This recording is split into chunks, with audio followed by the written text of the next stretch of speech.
Good morning friends, today is 26 October and it is Saturday. Okay, so आज बात करेंगे हम यार कल मैं जग नहीं पाया था, सॉरी फॉर दैट। तो मैं पहले क्षमा मांगता हूँ कल के लिए। तो मैंने सोचा कि अब कुछ भी हो जाए हम जगेंगे। खैर छोड़ो उस बात को। तो आज की न्यूज़ देखते हैं। तो भाई हमारे जो जर्मन चांसलर हैं Olaf Scholz, he is in India right now. ठीक है, तो पीएम साहब ने इनका मीटिंग करी। इन्होंने कॉन्फ्लिक्ट ऑफ गाजा और आपका डिस्कस किया क्या, यूक्रेन को। बेसिक है, इस हर चीज का देखो यार सिंपल सी बात है, डायलॉग और diplomacy is the only solution for the world problem. War किसी चीज का सॉल्यूशन नहीं है, ऐसा इन्होंने कहा। ठीक है, खैर अगला पार्ट, ये बहुत आजकल चर्चा में चल रहा है, India China to undertake coordinated patrolling.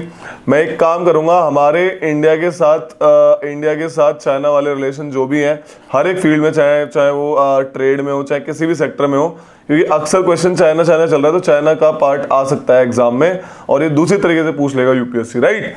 तो हम वो वाला पार्ट डिस्कस कर लेंगे बाद में। तो खैर, तो इंडिया चाइना ने कोऑर्डिनेटेड पेट्रोलिंग के लिए आपको एक सिस्टम तय कर लिया है।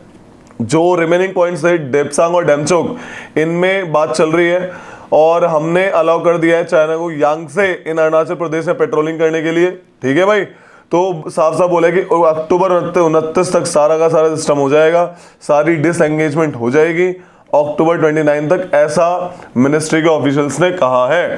ठीक है भाई, ये सिस्टम है कि बोला कि अक्टूबर 29 तक, अप्रैल 2020 जो सिचुएशन हुई थी उससे पहले जो भी सिस्टम था इंडिया चाइना का, वहां पे वो उस पोजीशन पे आ जाएंगे। ठीक है भाई, ये वाला पार्ट है। आगे चलते हैं, आगे आते हैं वर्ल्ड वाली न्यूज में। वर्ल्ड वाली न्यूज में अगर हम देखें, इंपॉर्टेंट क्या है वर्ल्ड वाली न्यूज हम देखेंगे यार, मैंने बताया था आपका ये जो United nation interim force on Lebanon है, इस पे ये लोग खतरे में पड़े हुए हैं बेचारे। ठीक है, इनका लेबनान के साथ झगड़ा चल रहा है इसराइल का, और बीच में बस गए हैं और इनके ऊपर कोई वही है कि मतलब ठीक से कार्रवाई नहीं हो रही कि इसराइल ने फिर से इन पर अटैक किया है, इनकी पोस्ट को उड़ा दी है। Although no casualty happened, but what happened, the soldiers was fired upon. Okay, next part is, India में तो साइक्लोन आई रहा है डाना नाम का, फिलीपाइंस में त्रामी नाम का साइक्लोन आया है जिसने 66 लोगों को मार दिया अभी तक। ठीक है, एंड स्टिल काउंटिंग। तो फिलीपाइंस में त्रामी नाम का साइक्लोन आया हुआ है। आपने एक न्यूज सुनी थी मार्च 26 2024 में, एक शिप थी जिसका नाम था डाली कोलाइडेड हो गई थी बाल्टीमोर ब्रिज में, जो कि यूएसए में। तो इनके ओनर और मैनेजर पे चार्ज फूका गया है $102 मिलियन का, एंड दे हैव टू पे।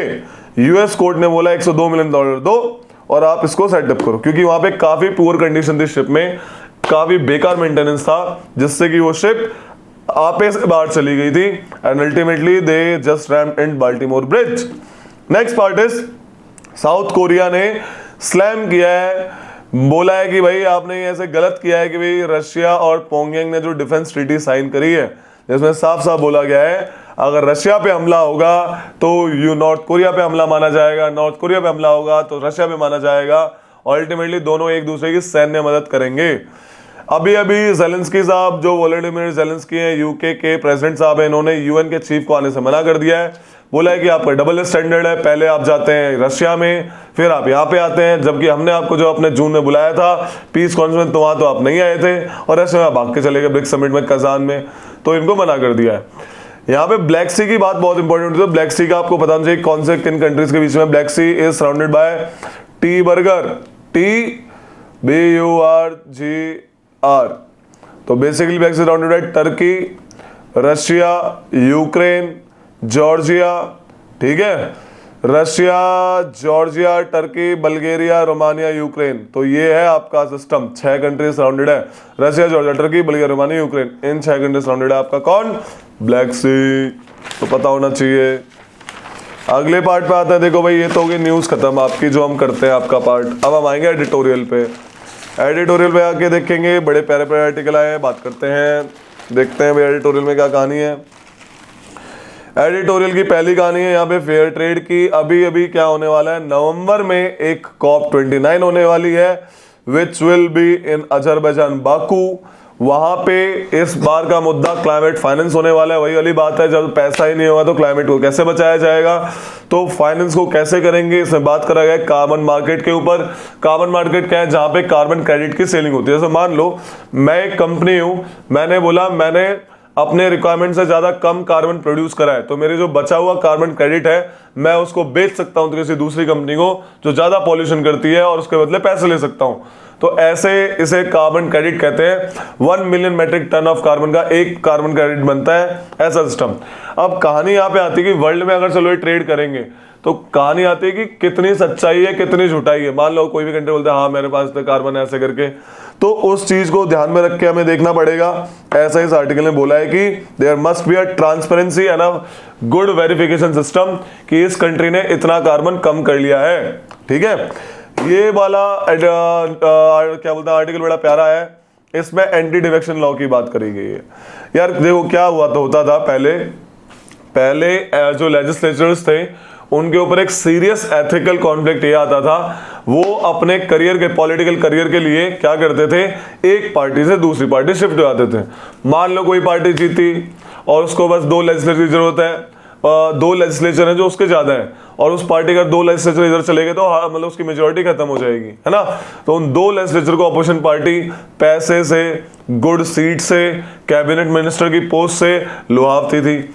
ऐसे एक बंदे थे गयालाल जो हरियाणा की लेजिस्लेटिव पार्टी के मेंबर थे। इन्होंने एक दिन में पता नहीं कितनी party in a single day switch multiple political party.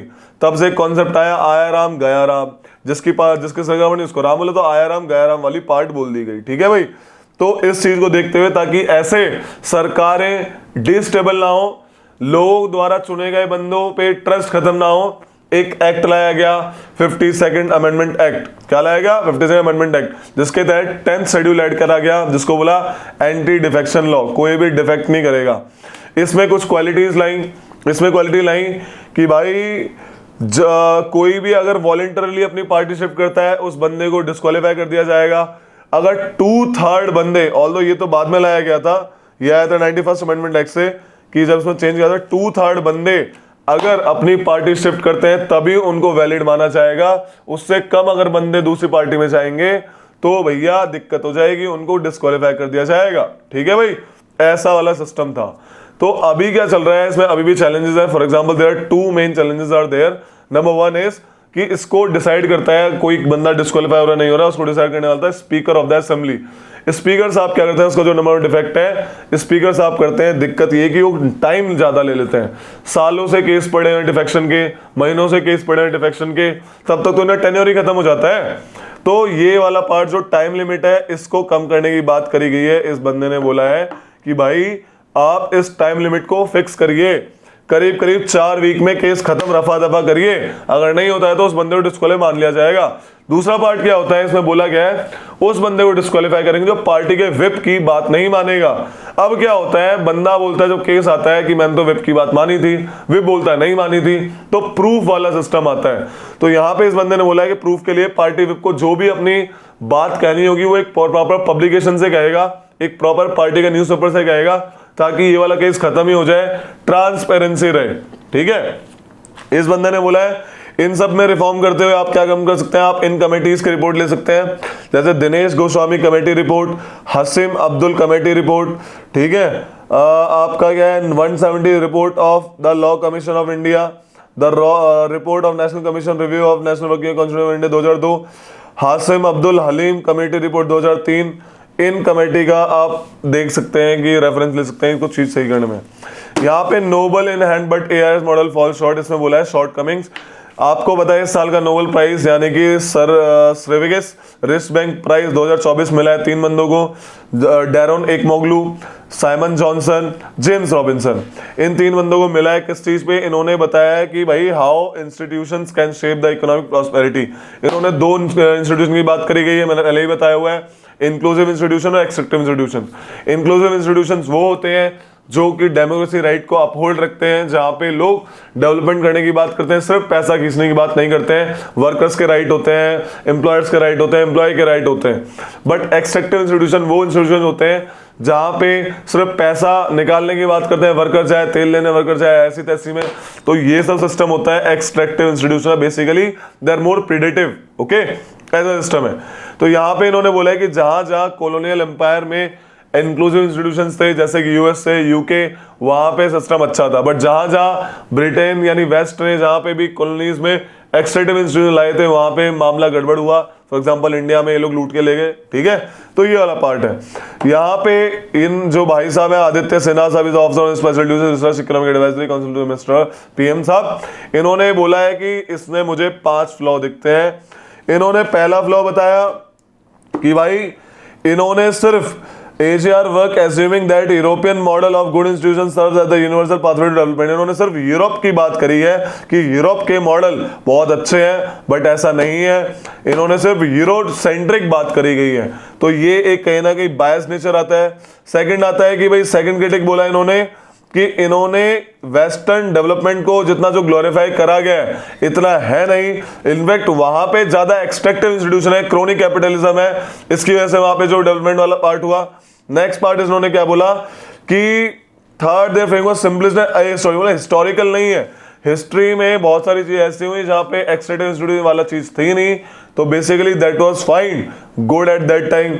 Next part इन्होंने क्या बोला है कि भाई it oversimplifies the complex historical process that shaped the institution. Frederick Cooper and Mahmoud Madani was highlighted how the colonial institutions were not more exclusive or inclusive।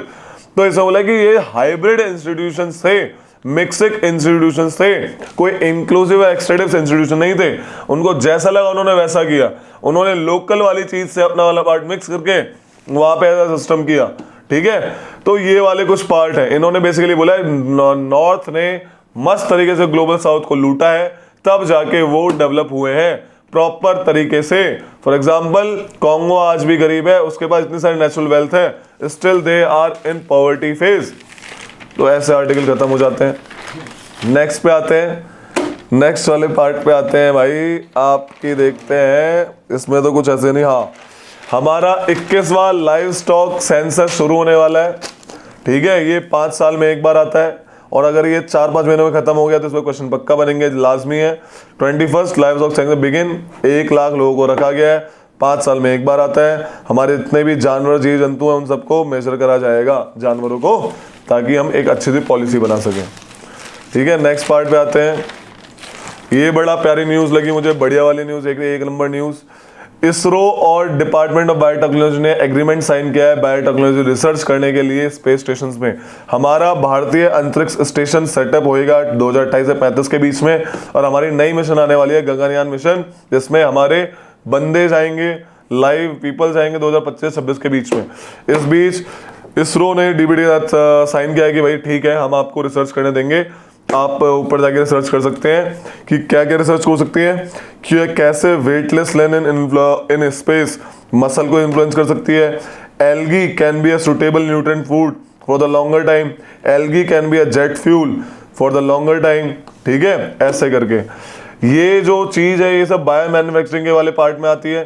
ये जो हमने करा है क्योंकि ये आपका bio E3 biotechnology for biotechnology economy environment and employment, bio E3 के चक्कर में, इस पॉलिसी के चक्कर में ऐसे एग्रीमेंट साइन किए गए for bio manufacturing in India, ठीक है भाई। हमने बोला है कि the bio economy officials in DBD said would be worth 300 billion bye 2030 तक। बढ़िया बढ़िया सिस्टम हो जाएगा भाई, पैसे ही पैसे हो जाएंगे, पैसे ही पैसे, ठीक है। अगला पार्ट आया, यहाँ पे हमने देखा कितनी बड़ी खतरनाक बात है यार कि 84 लाख वर्कर्स का नाम काट दिया गया है मनरेगा के रोल से। अब ये मनरेगा है क्या? मनरेगा एक स्कीम थी जो कि 2005 में आई थी, राइट टू वर्क के नाम से। इसमें हर एक बंदे को, एक गांव के बंदे को, एक फैमिली में से 100 दिन का एम्प्लॉयमेंट दिया जाएगा, जिसमें से 1/3 औरतें होंगी। अगर नहीं देंगे तो उनको बेरोजगारी भत्ता मिलेगा। बेसिकली राइट टू वर्क के तहत मनरेगा लाया गया था, ठीक है। इसमें बहुत सारे ड्रामे हो रहे हैं फिलहाल कि भाई जिनका कार्ड लिंक नहीं है, जिनका जॉब कार्ड से मामला लिंक नहीं है, जिनका बैंक से मामला लिंक नहीं है, उनके नाम काट दिए गए हैं भाई, ठीक है। तो ये सिस्टम एक बड़ी शर्मनाक बात है, पता है। This is something the shame on us और shame on me as I wrote कि भाई we are not capable to defend the people. भाई वुमेन जो अपने हस्बैंड के साथ पिकनिक पे गई थी, उसको बताओ गैंग रेप कर दिया, उसके पति को पीटा अलग। कहाँ पे? ये मध्य प्रदेश के रीवा डिस्ट्रिक्ट में हुआ है। Although police grabbed the 5 of them, but Kani's हो क्यों रहा है यार? होना ही नहीं चाहिए। बहुत शर्मनाक बात है हमारे मतलब कि टू बी ऑनेस्ट, उस एरिया के ऊपर जहाँ पे औरतों को माता कह के बुलाते हैं, उस धरती पे औरतों का ग्रुप रेप हो रहा है, गैंग रेप हो रहा है। दैट इज समथिंग अनटॉलरेबल, मुझे तो बहुत ही बिल्कुल, this is not for exam, ये कहीं ना कहीं आपकी आत्मा को घा कर देने वाली न्यूज़ है। तो बड़ा अजीब लगता है देख के ना, और गुस्सा इसलिए आता है कि अभी कुछ कर नहीं सकते, कुछ करें तो तगड़ा करें, ऐसा ही लाइक आत्मा कांप जाए। खैर ठीक है। नेक्स्ट पार्ट इज कि मुद्रा योजना, गवर्नमेंट ने डबल कर दी है लोन लिमिट मुद्रा योजना के तहत। गवर्नमेंट ने क्या कर दी है, डबल कर दी है लोन लिमिट किसके तहत, मुद्रा योजना के तहत। ठीक है भाई, पहले ही बता रहा हूं मैं आपको। अब मुद्रा योजना है क्या, मुद्रा योजना आपकी आई थी अप्रैल 2015 में। देखो मैं पहले आपको साइट ही खोल लेता हूं, हमें साइट के साथ पढ़ना चाहिए इस चीज को। इसमें 3 तरह की लोन होती हैं। इसमें क्या होती है आपकी 3 तरह की लोन, शिशु लोन, किशोर लोन, तरुण लोन। शिशु में आप 50,000 तक लोन ले सकते हैं, किशोर में आप 50,000 1 से 5 लाख तक ले सकते हैं, तरुण कैटेगरी में आप 50,000 1 से 10 लाख तक लोन ले सकते हैं। सॉरी 5 लाख, 50,000 से 5 लाख, 5 लाख से 10 लाख, ऐसा सिस्टम था। लेकिन अब एक और कैटेगरी बना दिया तरुण प्लस। तरुण प्लस के तहत आप 20 लाख तक लोन ले सकते हैं, ऐसा सिस्टम बनाया गया है। ये उन लोगों के लिए लोन दिया जा रहा है जो कि आपके एंटरप्रेन्योर्स बनना चाहते हैं। स्मॉल एंड मीडियम इंडस्ट्रीज के लिए लोन देने की बात करी गई है, फॉर नॉन एग्रीकल्चरल एक्टिविटीज के लिए बात करी गई है। ठीक है, दिस इज मुद्रा लोन। तो पीएम मुद्रा योजना के तहत पीएम साहब ने, सॉरी आपके फाइनेंस मिनिस्टर साहब ने इस बजट में 20 लाख रुपए का कोलेटरल फ्री लोन देने की बात करी गई है। तो ये सिस्टम था। हम आते हैं स्टार्टिंग में दोबारा से, अब कुछ बच्ची कुछ जो स्टार्टिंग की न्यूज़ है वो देख लेते हैं। ठीक है, और उसके बाद हम पेपर खत्म कर देंगे। तो यहाँ पे हमने देखा है भाई, हमारी जो न्यूज़ है यहाँ पे ये है भाई, वही देखो यहाँ पे इतना प्यारा यूज हुआ है, we are using technology to curb the bad air in Delhi.